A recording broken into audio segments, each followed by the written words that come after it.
Good morning. So I don't know how I feel about this. I'm having breakfast, by the way. My mom made it. She's here to visit, and this is the first time in 10 years that she hasn't come here to visit me because I was sick, because I was like on my deathbed with like my colitis. And she's here to celebrate Bella's baptism. And like I said, this is the first time she hasn't come to have to take care of someone or something. And the other day, she handed this to me. And she's like, Twee, this is your plot. And it's like, my plot? So apparently a couple years ago, she bought me a plot at the Catholic Memorial Gardens right next to her, so that if I was to die, we would be buried together. And yeah, so that later on we would be buried together. The last 4 years has been really hard on my colitis, as many of you know.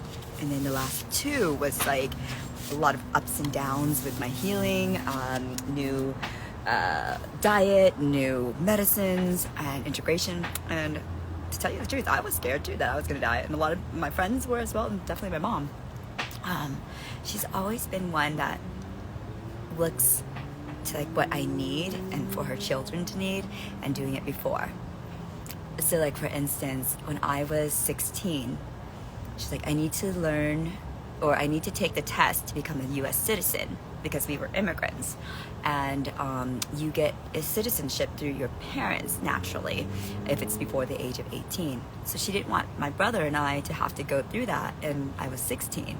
And so she woke up every single day for like 2 months, because English is not her first language, that she learned the US Constitution and all these things, so she can take the test, so she can pass it, so then my brother and I wouldn't have to take it, so then we would get our citizenship.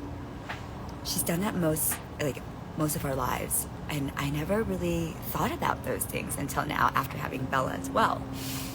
But yeah, so 2 years ago she bought a plot next to her, just in case she passed or I passed, that we would be buried together. And I don't know how I feel about that. I'm actually laughing about it, and I love it because of the love that she has for me. And so that's what I'm celebrating right now. That same year, she bought life insurance for me, just in case something happened, so that Bella would have that, and she paid the premium on it for like a year until like I can pay it for now.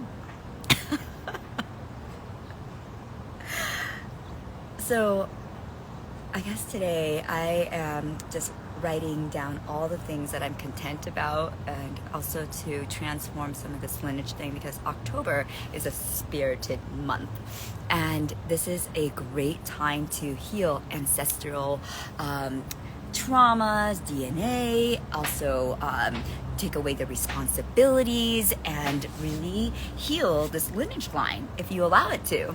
And some of the things that are coming up for us is in a weird way, you know, but if you can laugh about it and then just really see the comic relief of the universe, because the universe is the ultimate joker. You can transform this gift of a burial site, my plot, into something of an act of love. And so I am writing down right now, journaling, reflecting all the things that my mom did and sacrificed for us, for the sake of us and our generation.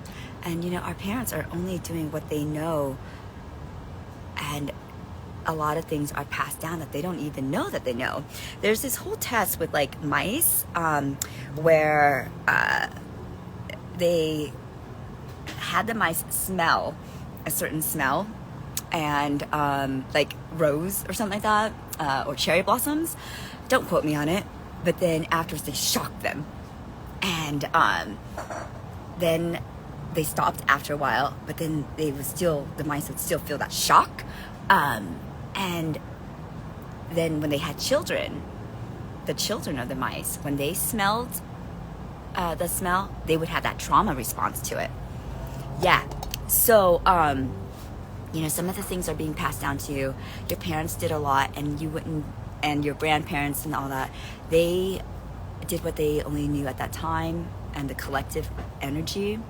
And so right now, if you can reflect and thank those things for having you be who you are today, and then integrating that and blessing it, and then just blessing that you chose your family lineage line to do this work, then you're going to transform so many things. So look at all the things that you went through and how it helped you out, and how you can let it go now. And you can do those things with a ritual, such as the Ho'oponopono, tapping. And to change the lineage line, you just have to be aware. You can't change something if you're not aware. And then where is it in your body? And then ask it to release you. Ask it to undo the burden, and that this is not yours, and you are here to transform this now and forever. And this will actually heal the lineage line from even 8 generations before you and all the generations after you.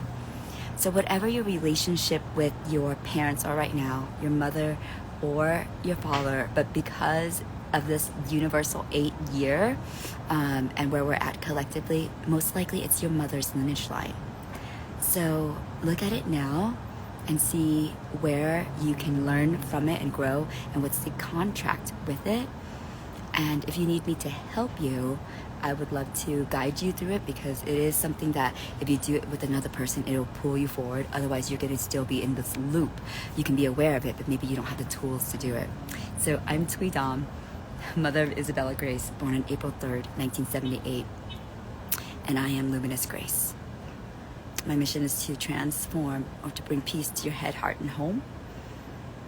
And so I ask you just to take some reflection time as we close up this eclipse season. The energies are settling and integrating and clearing the way. So let's clear a path so that you can have a clear vision of where you want to go, and taking that journey with other people.